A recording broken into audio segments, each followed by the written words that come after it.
Una de las virtudes que han tomado esta categoría, en realidad es una de las cosas más importantes que actualmente el mundo valora, considera, lo ha tomado como un valor importante, lo aplaude el mundo, es eso a lo que llama tolerancia.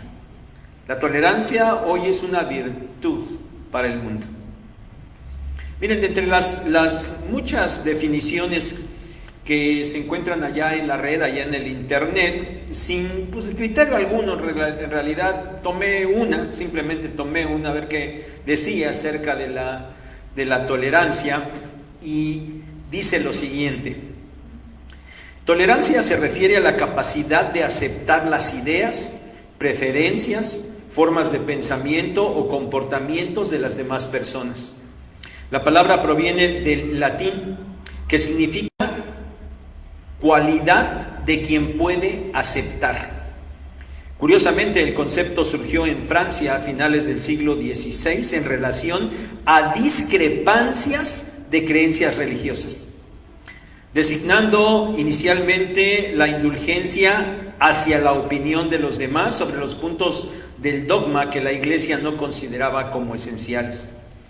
Tenía un sentido peyorativo, pues se trataba de soportar lo que no se podía erradicar. Pero más adelante, con la Ilustración del siglo XVIII, la tolerancia se convirtió en uno de los valores fundamentales, con el significado de aceptación de las otras creencias. Hoy es un concepto relacionado con la aceptación y con la consideración ante las acciones u opiniones de otras personas, cuando éstas son diferentes de las propias o se contraponen al marco personal de creencias, ya no solo religiosas, sino de cualquier tipo. La tolerancia se erige como un valor básico para convivir armónica y pacíficamente. No solo se trata de permitir lo que los demás digan o hagan, sino de reconocer y aceptar la individualidad y las diferencias de cada ser humano. Se considera que la tolerancia constituye la base de la buena convivencia entre personas de diferentes culturas, credos, etnias y modos de vida. Solo un extracto de lo que encontré por ahí. Y hermanos, teniendo en cuenta esta definición de tolerancia, yo quiero que iniciemos considerando como iglesia, nosotros como iglesia, y cada uno como cristianos, así en lo individual, ¿qué dicen? ¿Deberíamos ser tolerantes? ¿Qué opinan? ¿Deberíamos ser tolerantes? Carta a la iglesia de Tiatira, una iglesia tolerante. Carta a la iglesia de Tiatira, una iglesia tolerante. Espero que tengan su Biblia abierta ahí en Apocalipsis 2, del 18 al 29 que hemos leído, porque vamos a ir repasando rápidamente lo que el Señor le escribe a esta iglesia tolerante. Y en primer lugar hay que considerar al Señor de la iglesia. Versículo 18. El Señor Jesucristo se presenta ante la iglesia de Tiatira, uno, como el Hijo de Dios, como el Hijo de Dios. Y esto no es otra cosa más que un título de su deidad. El Señor Jesucristo es Dios. En segundo lugar, se presenta como aquel que tiene ojos como llama de fuego. Esto significa que a la mirada del Señor nada está oculto, nada.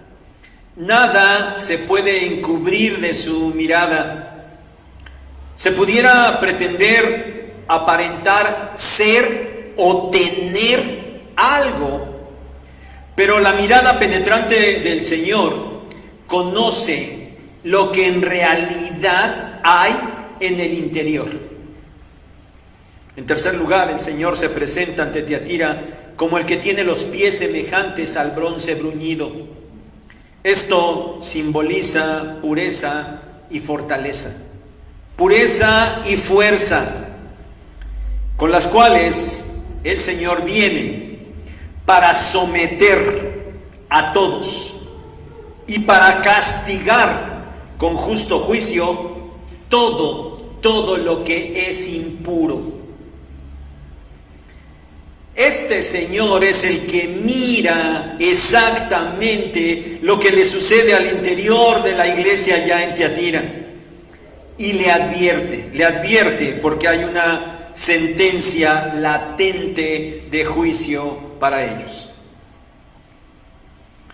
Ahora veamos en segundo lugar lo bueno que había en Tiatira.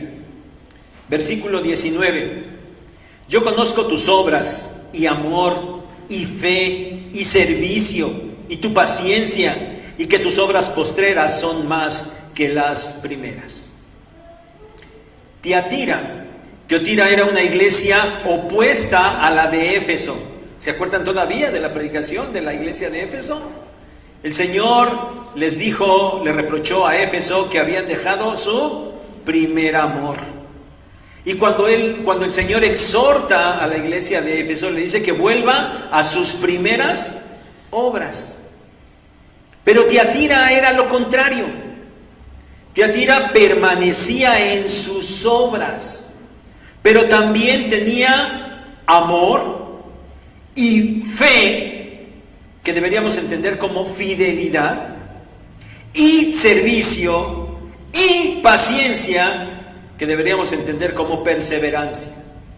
Todo esto, la repetición ahí en el texto de la conjunción y, enfatiza fuertemente todas aquellas virtudes que la iglesia tenía. Todo este amor, toda esta fidelidad, servicio, toda esta perseverancia, todas estas obras, sin duda que la iglesia de Tiatira las estaba dirigiendo hacia el Señor, pero también la estaba dirigiendo hacia la iglesia misma. Y el Señor lo está reconociendo. Todo esto hacía que Tiatira tuviera el fruto del Espíritu. ¿Se acuerdan de lo que Pablo le escribe a los Gálatas? Allá en 5, 22 y 23. El fruto del Espíritu es amor, gozo, paz, paciencia, benignidad, bondad, fe, mansedumbre, templanza. 9 virtudes que integran el fruto del Espíritu. Y el Señor está reconociendo 3 de esas virtudes muy puntualmente aquí en la iglesia de Tiatira: su fe, su amor, su paciencia. Ahora, hermanos, que el Señor reconociera esto de Tiatira nos habla de la calidad de las virtudes espirituales que ellos estaban desarrollando.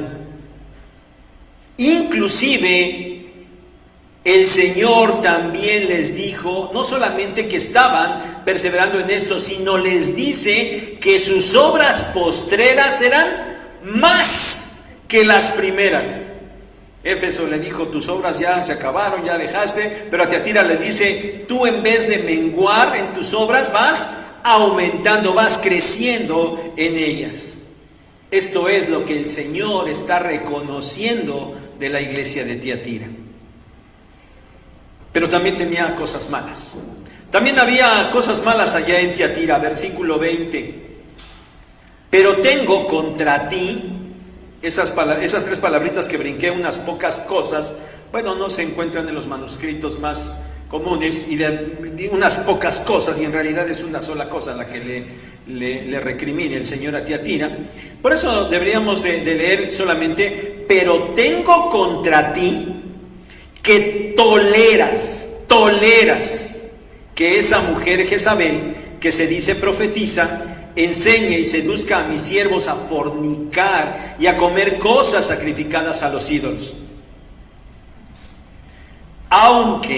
Aunque Tiatira tenía cosas dignas de ser reconocidas y eran reconocidas por el Señor mismo, también tenía algo que estaba haciendo muy mal. Algo que a los ojos como llama de fuego del Señor no podía escapar. Lo malo de Tiatira era la tolerancia. Eso era lo malo de Tiatira, la tolerancia. Tiatira estaba tolerando el pecado dentro de ella. La palabra tolerar significa permitir, dejar o consentir. Y aquí hacia cosas negativas, hacia cosas malas. Tolerar es saber que algo está mal, que algo no es correcto, pero aún así se permite que suceda.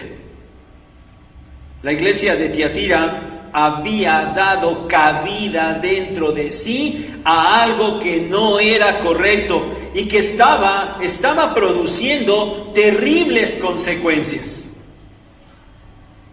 Lo que Tiatira estaba tolerando era que una mujer a la que el Señor llama Jezabel, que se declaraba a sí mismo profetisa, estuviera enseñando dentro de la iglesia y estuviera seduciendo a los siervos del Señor a fornicar y a comer cosas sacrificadas a los ídolos. Bastante fuerte, ¿no les parece? Miren, el consenso general es que el nombre de esta mujer, lo más probable es que no fuera realmente Jezabel, sino que el Señor la llama así para identificarla con aquel nefasto personaje del Antiguo Testamento. Pues bien, rápidamente entonces. Jezabel fue una mujer nefasta. No era del pueblo de Israel. Se casó con el rey Acab, era una princesa, pero una princesa pagana. Y el rey Acab, que fue de lo peorcito de los reyes de Israel, ustedes pueden empezar la historia ya en el Primero de Reyes, capítulo 16. Y dice que Acab hizo lo malo ante los ojos de Dios. Malo, peor que los antecesores de él. Y todavía dice, y para colmo, añadió a sus males que se casó con esta mujer, Jezabel, que no era del pueblo de Israel. Esta mujer Jezabel era de lo peor. Por su influencia, inmediatamente el pueblo de Israel fue llevado a la idolatría. Se construyeron templos para adorar a los ídolos, a los dioses de esta mujer. Y tenía a su resguardo, bajo su mesa, a 450 y 400 otros, 850 profetas. ¿Se acuerdan? Espero que se acuerden de aquel historia cuando Elías va y mata a todos los profetas de Baal. Bueno, Jezabel estaba produciendo todo eso y el pueblo fue arrastrado tras la idolatría por la influencia nefasta de esta mujer. Culpa también de Acab, un marido al que podemos llamar era un mandilón de primera, esa es la verdad. Pero bueno, Jezabel era esta mujer nefasta. Pues en Tiatira, esta mujer, primero, se decía profetisa, pero no lo era. El Señor mismo aquí la está desmintiendo. Ella no era profetisa. Ella pretendía con esto recibir revelación de Dios para la iglesia, pero eso era mentira. Segundo, esta mujer le enseñaba a toda la iglesia. Y ya sabían que con esto, al enseñar a toda la iglesia, ella tomaba preeminencia, y ella tomaba hegemonía, y ella tomaba influencia sobre la iglesia. Y esto estaba vedado por el apóstol Pablo años antes. Primera a los Corintios 14, 34 y 35, Primera Timoteo 2, 11 y 12. La mujer no podía enseñar a la iglesia. Y acuérdense, Pablo no era misógino, ni es machismo, ni es nada.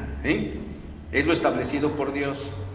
Pero esta mujer tomaba esto y enseñaba a la iglesia. Y tercero, seducía.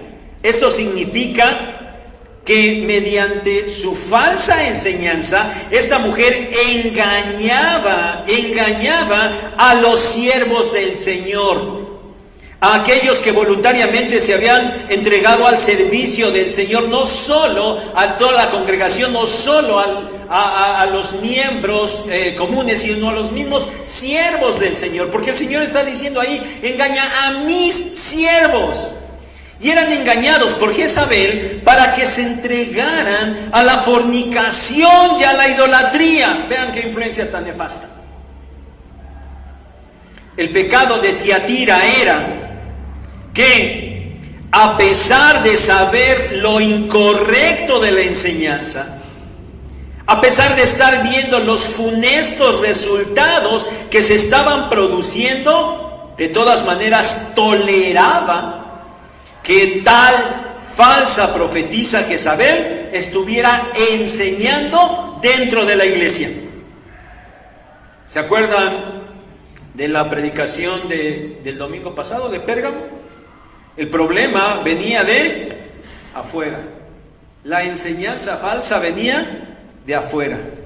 Pero aquí en Tiatira el problema estaba adentro. La falsa enseñanza se estaba generando dentro de la iglesia. Y Tiatira estaba permitiendo que así fuera. Toleraba la falsa enseñanza y la decadencia moral. Eso estaba permitiendo. Y entonces viene la advertencia. Viene la advertencia de juicio. Versículos 21 al 23. Y le he dado tiempo para que se arrepienta, pero no quiere arrepentirse de su fornicación. He aquí, yo la arrojo en cama y en gran tribulación a los que con ella adulteran, si no se arrepienten de las obras de ella. Y a sus hijos heriré de muerte, y todas las iglesias sabrán que yo soy el que escudriña la mente y el corazón, y os daré a cada uno según vuestras obras. Hay una advertencia. Ahora hay una advertencia de juicio por parte del Señor. Pero, ¿se dieron cuenta? Lo interesante es que esta advertencia no es para la iglesia en general. La advertencia de juicio no va dirigida a la iglesia en general. La advertencia de juicio está dirigida a esta mujer y a aquellos de la iglesia que estaban adulterando con ella. A estos es a los que se advierte de juicio. El Señor, dice allí, le había dado tiempo para que se arrepintiera, pero no quería hacerlo. Hermanos, ¿no les parece que esto es realmente impresionante? No que Jezabel no se arrepintiera. Lo que es impresionante es que, dado que esta mujer era tan nefasta y estaba causando tantos estragos dentro de la iglesia, el Señor no lo hubiera fulminado inmediatamente. Todavía, a pesar de eso, el Señor le estaba dando oportunidad de arrepentirse. Todavía. Pero, dado que esta mujer estaba con un corazón endurecido,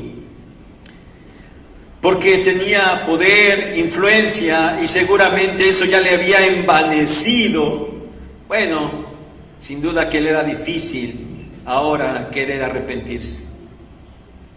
La consecuencia de su perseverancia en el pecado le acarrearía castigo, y el castigo para ella consistía en que sería, dice, arrojada en cama. ¿Qué significa esto? Significa que sería sometida a una enfermedad dolorosa, a una dolorosa enfermedad. Ese era el juicio y el castigo para esta mujer. Y esto ya venía. Era inminente, estaba a punto ya de suceder. Otros que son advertidos sobre castigo son aquellos que habían adulterado con ella. Miren, sea que el sentido del adulterio fuera espiritual solamente, o que fuera físico, o ambos, eso de todas maneras era algo aberrante. Algunos siervos del Señor en esa iglesia habían fornicado y estaban fornicando con esta mujer. Y para estos, el juicio es que serían sometidos a gran tribulación. A menos, ¿lo notaron? A menos que se arrepintieran. Otra vez, ¿te dan cuenta? Otra vez la tremenda paciencia del Señor en acción. Aquellos estaban fornicando con Jezabel, pero a ellos también se les está dando oportunidad de arrepentimiento. Hay un tercer grupo que recibiría castigo: los hijos de Jezabel. Y estos serían muertos. ¿Serían hijos físicos, producto de la fornicación de ella? ¿O serían hijos espirituales que seguían, que eran producidos por aquella falsa enseñanza y que hacían lo mismo que ella hacía? Bueno, no tenemos una evidencia muy clara en el texto, pero sea a lo que el Señor se refiere, los hijos de aquella mujer serían muertos. Hermanos, el Señor es misericordioso, el Señor es paciente. Y sin importar la gravedad del pecado, Él da oportunidad de arrepentimiento. Pero también el Señor es justo y santo. Y llega el momento en el que le pone fin, en su soberanía, Él le pone fin a la oportunidad de arrepentimiento. Y entonces el Señor aplica su justo juicio. Pero también había palabras para los fieles de la iglesia. Palabras para los fieles de la iglesia. Versículos 24 y 25. Pero a vosotros y a los demás que están en Tiatira, a cuantos no tienen esa doctrina y no han conocido lo que ellos llaman las profundidades de Satanás, yo os digo, no os impondré otra carga. Pero lo que tenéis, retenedlo hasta que yo venga. Ahora el Señor se dirige al resto de la iglesia. Ese resto era la mayoría, era la minoría, no sabemos. El caso es que no era la totalidad de la iglesia la que estaba yendo tras Jezabel y su doctrina y su práctica. No era la totalidad de la iglesia. Había algunos que no tenían esa doctrina y por lo tanto, dice el Señor, no habían conocido las profundidades de Satanás. Así eran llamadas las prácticas que realizaban aquellos que estaban siguiendo a Jezabel. Lo que ellos hacían le llamaban las profundidades de Satanás. Hermanos, estas palabras se dirigen a cuantos no tienen esta doctrina. ¿Cuál doctrina? Pues a esa falsa enseñanza de Jezabel, esa que había llevado a otros a fornicación e idolatría, a esas prácticas a las que llamaban profundidades de Satanás. Hermanos, en realidad no tenemos evidencia del contenido de esta doctrina. El texto no nos dice nada, ni nos dice tampoco por qué la llamaban así las profundidades de Satanás. Pero, ¿saben? Por el desarrollo de los acontecimientos, de las doctrinas, de las falsas doctrinas y todas esas cosas que para nosotros hoy ya son historia. Entonces, con base en eso, los estudiosos han planteado alguna solución. Y bueno, insisto, no es porque esté en el texto, pero es una explicación que pudiera ser muy razonable y lógica. Es probable que esta enseñanza fuera, por lo menos parte, de lo que al poco tiempo, dentro de pocos años, apareció fuertemente dentro del seno del cristianismo, y eso que se llamó gnosticismo.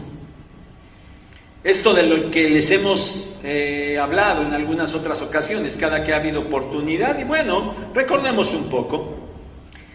¿Se acuerdan? Esta enseñanza decía que había una marcada diferencia entre la carne y el espíritu. La carne, el cuerpo, todo lo externo, eso era malo, todo eso era malo.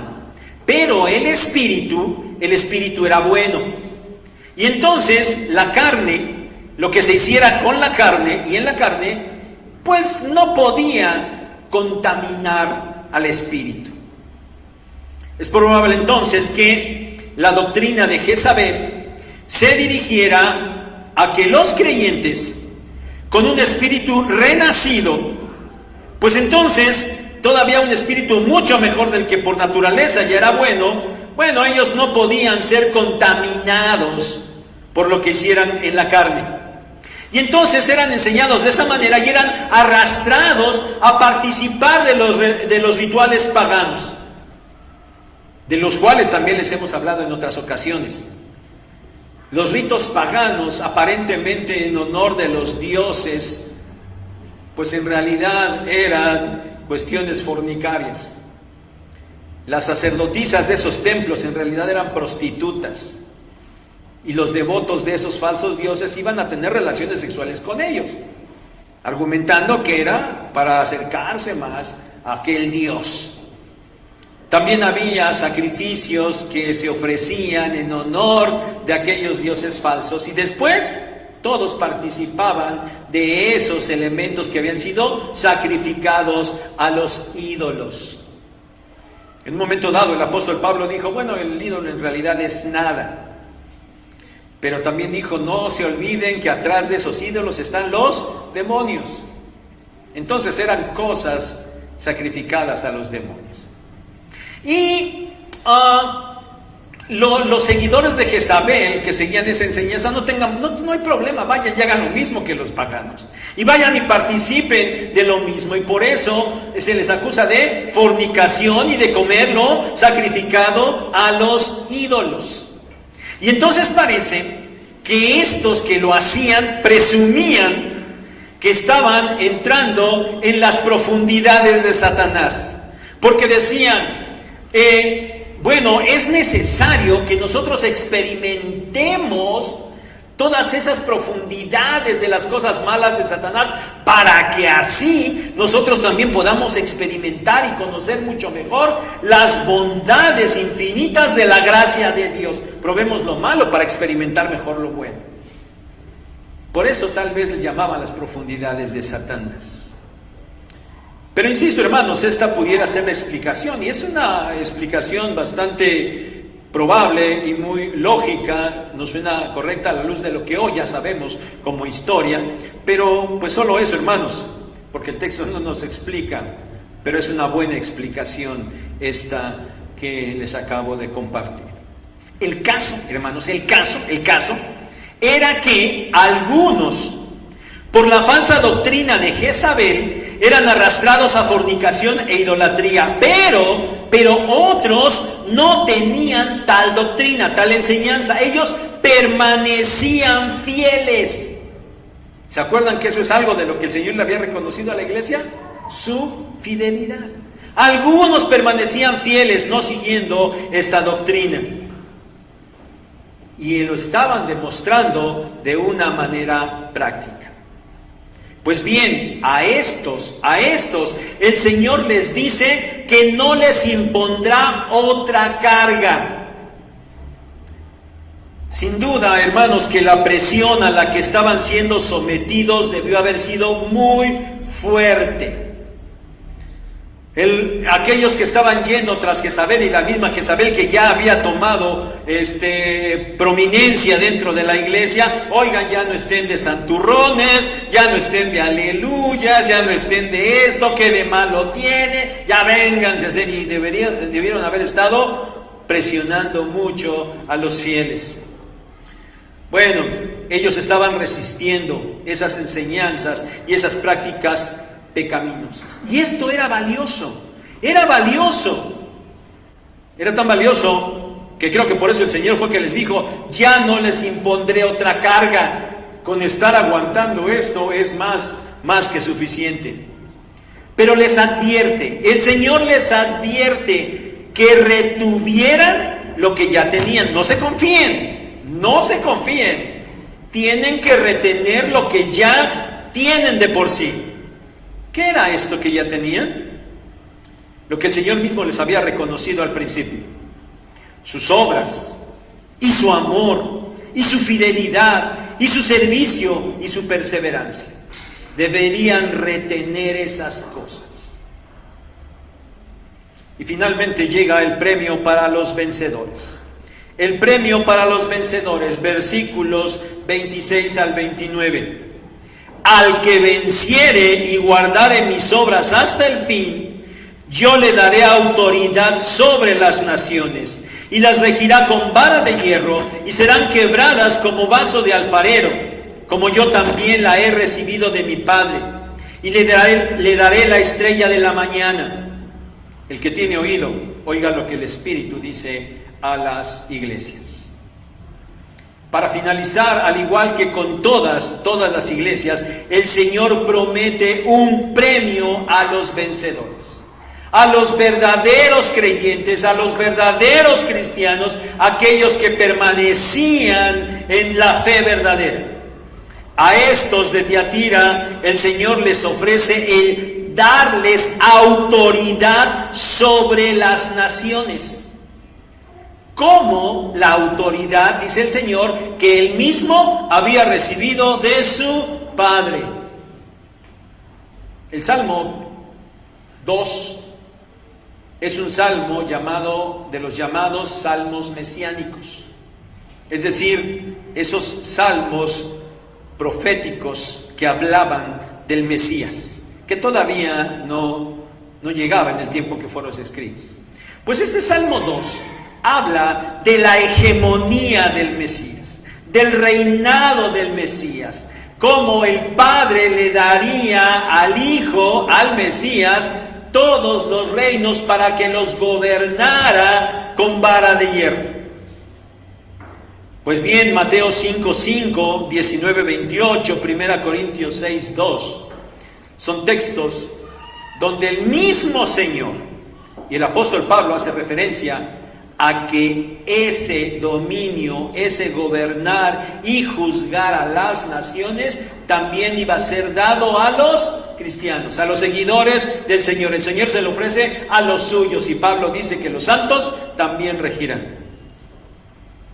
Apocalipsis 24 nos habla de ese cumplimiento, donde estaba el Señor en su trono y había tronos de los suyos, con los cuales gobernaría a todas las naciones. Y el cumplimiento de esto, hermanos, es a futuro, es escatológico. La iglesia histórica de Tiatira no vio nunca cumplir esta promesa. Ninguna iglesia a través de estos 2000 años ha recibido esta promesa. Sigue siendo algo que se cumplirá en el futuro. Sigue siendo un cumplimiento escatológico para toda la iglesia del Señor. La otra cosa que recibirían los vencedores de Tiatira era la estrella de la mañana. Bueno, estas palabras son difíciles de interpretar. Hay dos posturas. La primera dice que la estrella de la mañana es el Señor Jesucristo mismo, Esto con base en Apocalipsis 22:16, donde el Señor, hablando de sí mismo, se identifica como la estrella de la mañana. La otra postura, la segunda, dice que la estrella de la mañana hace referencia a los creyentes participando de la gloria del Señor. Se toma como base escrituraria Daniel 12:3 y Mateo 13:43. Personalmente me inclino un poquito más hacia la segunda, pero miren, la verdad es que sea cual sea el significado correcto, ambas posturas, a final de cuentas, tienen que ver con el tiempo de la glorificación del creyente, ambas. Ese momento futuro, ese momento escatológico, cuando se tenga, sí, esa comunión perfecta, si ya los creyentes tenemos al Señor Jesucristo, estaremos con Él de una manera total, perfecta, completa, cuando estemos allá con Él en el momento de nuestra glorificación. Y cuando tengamos esa comunión perfecta y permanente con el Señor, seremos también hechos semejantes a Él. Y entonces también de alguna manera reflejaremos algo de la gloria de Él. Y hermanos, esto es lo importante, lo que nos espera allá en los cielos. Hermanos, esto fue lo que sucedió exactamente con la iglesia histórica de Tiatira, allá a finales del primer siglo y a principios del segundo. En el desarrollo histórico de la iglesia en estos 2000 años, en esa otra manera de interpretar las cartas de las que les hemos estado hablando y lo hemos estado mencionando en estas predicaciones, ¿se acuerdan? Hay una manera, hay quienes se inclinan por interpretar las cartas en ciertos periodos de la iglesia en estos 2000 años. Bueno, quien lo interpreta de esta manera, dice que la iglesia de Tiatira corresponde al auge y al dominio de la iglesia católico romana. Y bueno, cuando vemos ya después de muchos años, pues sí tiene aplicación sin duda, porque la iglesia católica ha sido permisiva hasta más no poder, y ha conducido a los suyos a la falsa enseñanza y a la inmoralidad sexual y a la idolatría. Y ustedes saben que esto es cierto. Por mucho que lo nieguen y se esfuerzan en decir que no es cierto, pero es una iglesia que siempre tolera cualquier cosa, con tal de decir que son parte de ellos. Y el ejemplo lo tenemos aquí en nuestro país. Llegaron, se adoraba a ídolos que ellos decían que eran paganos y realmente eran paganos, pero quitaron esos ídolos y simplemente pusieron otros, hasta en los mismos lugares. Toleraban todo. Y la enseñanza que se ha generado ha sido falsa hasta más no poder. Sin duda que sí, es cierto, tienen aplicación en Tiatira. Pero aún en la actualidad, que también, ya saben, tenemos también aplicación para los tiempos actuales. Y hermanos, en la actualidad el auge del feminismo ha dado cabida a que mujeres se erijan en las iglesias liderándolas y pastoreándolas. Y ustedes saben de muchas de estas, ¿verdad? Y toman autoridad sobre la iglesia y toman posiciones importantes dentro de la iglesia y generalmente transmiten falsa enseñanza, porque tienen que tergiversar muchos textos bíblicos para poder decir que ellas pueden estar allí. Y la iglesia las tiene. Y la iglesia les dice sus pastoras. Y seguramente que ustedes conocen a algunos otros que dicen, es que la pastora y mi pastora, ¿verdad? Pero hermanos, no solamente las mujeres han introducido falsa enseñanza, también muchos varones han permitido que la falsa enseñanza entre dentro de la iglesia. Y si bien es cierto, no ha llegado ninguna profetisa, ellos mismos se han encargado de pervertir la enseñanza y de llevar a los suyos a prácticas como las de Tiatira, fornicarias e idolátricas. Y ustedes pueden buscar también ahí en la red cuántos casos de supuestos pastores de mega iglesias que han caído en tremendo pecado. Pero finalmente, y quizás lo que más nos debe ocupar es nuestra propia iglesia. Nosotros, Sinaí. Hermanos, les pregunté al principio, ¿somos una iglesia tolerante? ¿Debiéramos ser una iglesia tolerante? ¿Qué pasaría? ¿Qué pasaría si llegara una mujer que pretendiera ser profetisa? Lo cual no sería nada extraño en los tiempos modernos. ¿Están de acuerdo? Digo, hoy sería fácil que llegara una mujer que dijera, yo soy profetisa. Y quisiera empezar a enseñar dentro de nuestra iglesia. Y empezar a enseñar erróneamente. ¿Qué pasaría? Bueno, quiero que sepan algo. Para empezar, Joel y yo no lo íbamos a permitir. Para que si alguien por ahí conoce una profetisa que quiere que venga a decirnos algo, ya, ni nos lo diga. No lo vamos a permitir. Ni siquiera le daríamos la palabra. Porque este lugar es nuestra responsabilidad. Y lo que aquí se enseña es nuestra responsabilidad. Y la tomamos muy en serio. Y con el temor y temblor que significa hacerlo delante de Dios. Y por eso, si llegara, ni la palabra le dábamos. Es más, ni siquiera la aceptábamos como miembro de la iglesia, ni siquiera. Y saben, hermanos, yo creo que ustedes tampoco lo permitirían. ¿O sí? Si llegara una mujer profetisa y quisiera pasar, ¿ustedes lo permitirían? Yo creo que ustedes tampoco. Bueno, en este absurdo supuesto, que a lo mejor no fuera tan absurdo, sin duda, que de ninguna manera nosotros seríamos una iglesia tolerante. No lo seríamos. Pero hermanos, no por eso debemos desechar las palabras del Señor a la iglesia de Tiatira, que van dirigidas a toda su iglesia, y nosotros somos su iglesia, y no podemos desechar las palabras del Señor.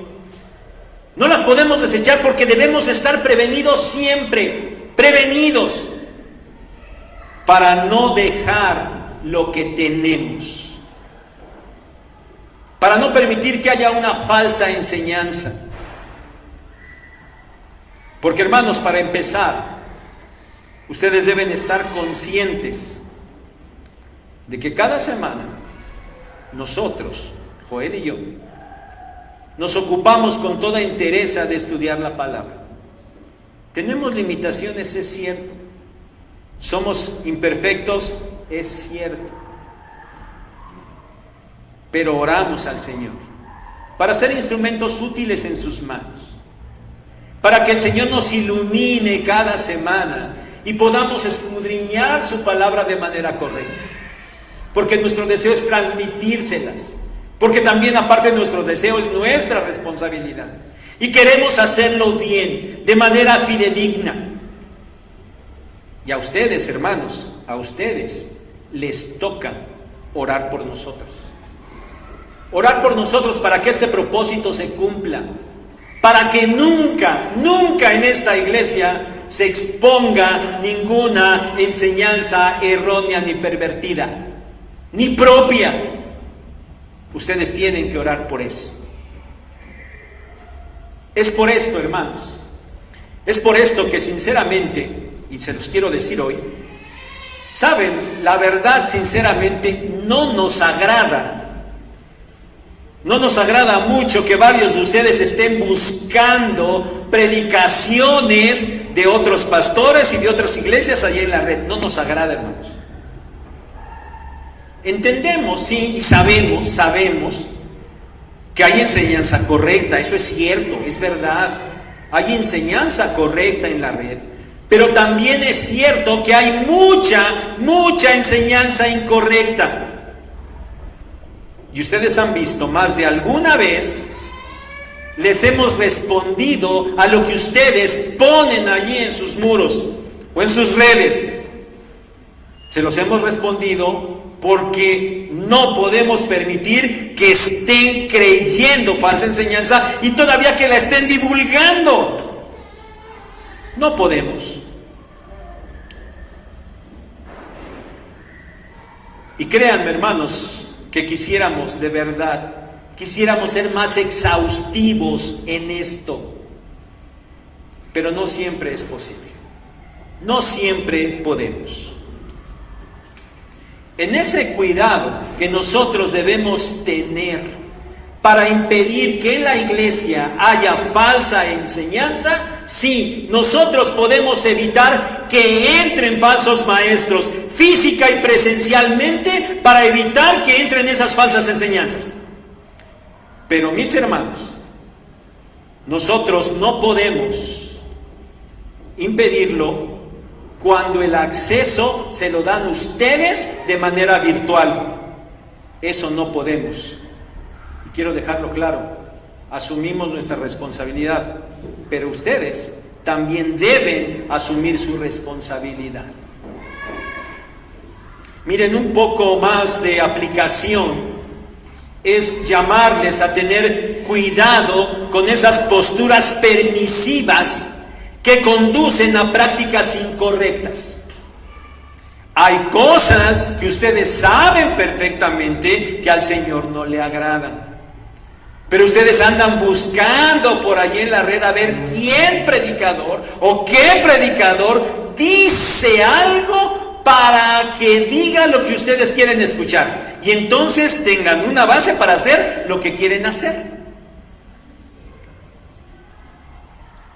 Y resulta que algunos dicen, pues eso no afecta a mi vida espiritual. Esas cosas que están imitando totalmente al mundo. Eso que ven, eso que leen, esos lugares que asisten, esas reuniones a las que asisten. No se confíen, no digan que eso no les afecta. Porque hermanos, sí, claro que sí les afecta. Y ustedes pueden ir a la red y encontrar quien diga lo que ustedes quieren escuchar, con tal de hacer lo que ustedes quieren hacer. Y la falsa enseñanza se está metiendo, pero esa es responsabilidad de ustedes, Por eso es que, mis hermanos, aunque ustedes no se enteran, porque no se enteran nunca, porque nunca venimos a hacerlo público, nosotros, los pastores, nos ocupamos de atender los casos que sean inmorales, porque a veces pasa. Y nosotros nos ocupamos de esto, tanto lo que ya está sucediendo como lo que puede llegar a suceder. Bueno, a veces hay momentos, situaciones, casos en los que ni nos enteramos, pero si nos enteramos, nos ocupamos de ello. No podemos, no debemos tolerar la inmoralidad dentro de la iglesia, no podemos. Y consciente estoy, mis hermanos, que al decir esto, que aunque lo sabemos y lo estamos haciendo, al decirlo públicamente, bueno, está generando todavía una mayor responsabilidad para nosotros. Pero estamos conscientes de ello. Y con la ayuda del Señor la enfrentamos, pidiendo sabiduría para enfrentarla siempre de la manera correcta. Mis hermanos, no podemos, ni el liderazgo, ni ninguno de ustedes, no podemos ser tolerantes con la falsa enseñanza. No podemos ni debemos ser tolerantes con la práctica pecaminosa, con la práctica inmoral. con la práctica idolátrica que actualmente con tanta sutileza se infiltra dentro de la iglesia. Seamos, hermanos, cuidadosos con todo esto. No importa que nos digan que somos intolerantes, porque debemos serlo. Dios les bendiga.